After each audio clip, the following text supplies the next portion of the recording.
Hello all, welcome to study 34 of the Solving Studies to Improve Chess Calculation series.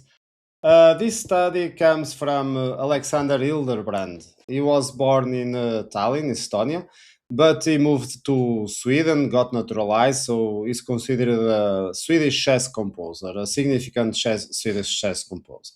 He was also well known as a collector of chess stamps, so as a curiosity, very interesting also hobby. He produced around 350 chess compositions and including 150 studies. So this is one of those. I hope you enjoy this one. And as always, if you haven't watched the guide, so you can improve your calculation. And after the countdown, I'll see you with a solution. Have fun.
Welcome back, and as always, let's start with the correct solution. And Rook h5, brilliant move.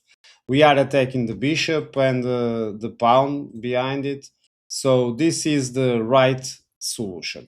But let's see first. Okay, here what we have. We are tempted to calculate, and we should, something like what happens if I go with forced check moves to try to entrap the king, win the rook, something like that. Of course, white will always need to consider the possibility of having to deal with the h pawn advancing and threatening to promote. But let's start first with something like, for example, rook b5, with the idea, okay, now I am threatening checkmate. Well, black here can solve this very fast.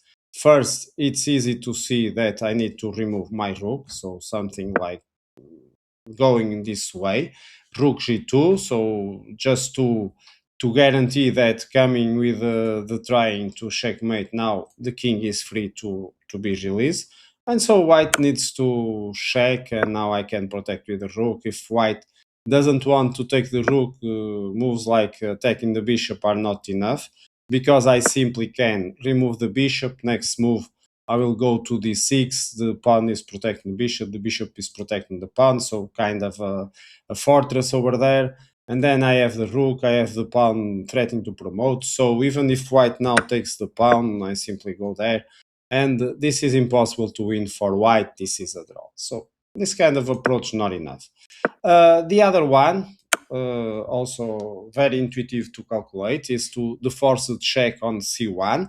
But now, of course, the king moves away. Okay, here I am tempted probably to take the pawn, work this around, but after threatening to promote the h pawn, white just needs to be fast in taking that pawn, so needs to check. But now we need to just have a consolation draw in the end, which is not what I was expected from the beginning. Other moves, like for example, going here, okay, we are threatening the pawn.